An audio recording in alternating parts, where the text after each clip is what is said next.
let's talk about being an Enneagram 8 wing 7 and having the sexual subtype. There's really not a whole lot of information out there, I feel, about this, because it is so specific of a category to be this human being who is always looking for control and power because they don't want to feel alone and left out and out of control. So then they make up for it through intensity, but they don't think about it. And therefore the emotions can be pretty intense to a level that most people can't match. So that's my little overview of being this sexual subtype of an 8 wing 7 specifically. Something I have ran into as I know other 8 wing 7s. Of course, even if you're not the sexual subtype, that subtype is still somewhere in you, even if it's your blind spot. And this is a pattern that I've seen, is that Enneagram 8 wing 7, especially sexual subtype, specifically seem to be fixated on being physically attractive. Becoming physically attractive, maintaining it, being ultimately known for it. See, I mean, I've noticed that throughout my life. There are certain people, they don't really care what they look like. And they're just okay, they're comfortable with drawstring sweatpants or whatever it is. Like, that's fine. They're okay with that. I would never be that way. And there's something, let's even use the word neurotic, even something that can be neurotic about an 8 wing 7, especially if you're a sexual subtype. Because, and I'll give you this example. Monday through Friday before work, I go to the gym and I only do compound exercises, which really focuses on working the most muscle groups. Then I come home and I run a 5K every single day after the gym. I do that 5 days a week. I take the weekends off. I have a very specific diet. I do not consume any alcohol. I do not consume any processed sugar. I'm very, very strict keto. I'm very aware of how many calories I'm consuming versus burning. And then on top of that, I'm very aware of what it means to be physically attractive as a male. I want lean muscle mass. I want to make sure that the way I dress is masculine yet simple. Like, I'm not trying too hard, but I'm accentuating simple masculinity. But if you're a female, then it's the complete opposite. And I know female 8s, and they look very feminine because being feminine is they feel it very intensely. So they're probably going to spend more time and money on their hair than the average female, or their nails, or their clothes. They want to look as feminine as possible, whereas a male wants to look as masculine as possible. Now, what's funny is, in the real world, I don't think we necessarily talk about these things. And that's the whole point. We don't need to. Because if you are an Enneagram 8, especially wing 7, especially sexual subtype, it's ingrained in you that when you walk into the room, it's implied that people are going to look at you. You are going to stand out physically. You're going to stand out by your physique, by what you're wearing. You're going to stand out without having to wave your arms in the air and make a big scene.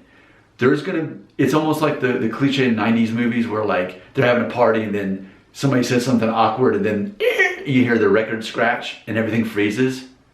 It's kind of like that when an 8 enters a room, and that's intentional. It's subconscious, but it's also intentional.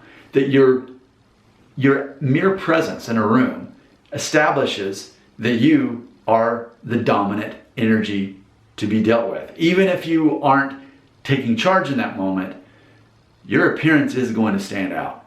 So what that means is, if you are this subtype of an 8, it's almost like a hobby. I mean, it is for me. I mean, 2 hours a day just on physical fitness alone, plus my diet's completely dictated by this.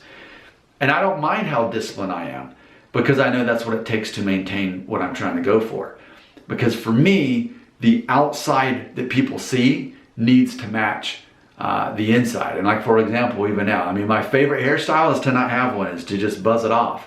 And I think, like, as a man specifically, we all know that shaved heads or buzz cuts like this, it announces to the world, hey everybody, I'm confident. Because not every man's willing to shave off his hair, even if he can still grow hair. Especially that guy probably won't be confident enough to do it because he feels like he has to keep his hair. But like, that's we could give other examples for females if we really felt like it. Feel free to in the comments, by the way. I would love to hear from you, whether you're male or female on Enneagram 8. especially if you're wing 7 in this sexual subtype. It's this idea of I walk in the room and I am someone you can't ignore. I'm fun. I'm someone who embraces, I'm gonna say as a male, confidence and strength. I'd say for a female, it's more so embracing confidence and beauty. But either way, there are certain people who are wired to focus on how they look. And we could look at other Enneagrams and they would have it do that for other reasons.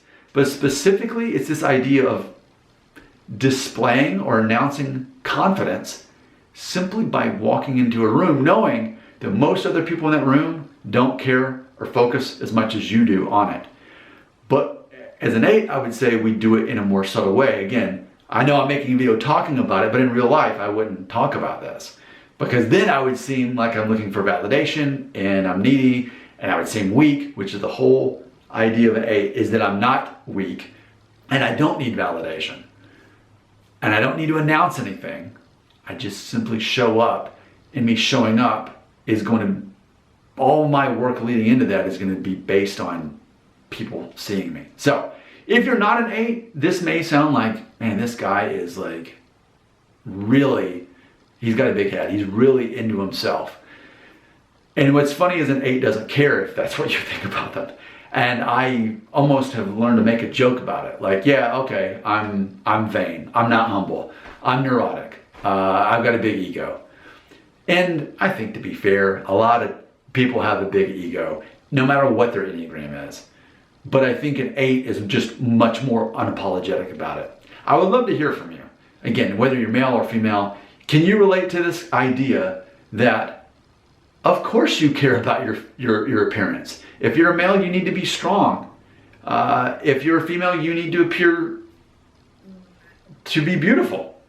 In whatever that means to you, being beautiful, or whatever it means to you, seeming masculine.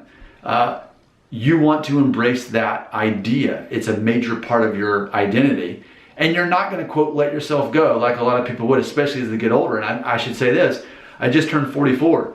So specifically for me, the older you get, the harder it is to be in shape and to physically be as attractive. So there's even more work that goes into it the older you get. And maybe that's a theory, is that maybe you can see these Enneagram 8s after age 40, they appear. I know that I have. I know that I could look at certain people. Then now that I moved back to Alabama a year ago, I can be in a room and I can spot the 8s, especially if they're over. I just now thought of this, like right now, I made this up, but it's true. Post age 40, I can look at a person and pretty much know if they're Enneagram 8 because they're still trying so hard to maintain that, because it becomes so much harder. So yeah, if you look good for your age after 40, it's going to show more than if you're in your 30s or 20s. That's just bonus right there that I'm going to end the video with. I'd love to hear from you right here in the comments.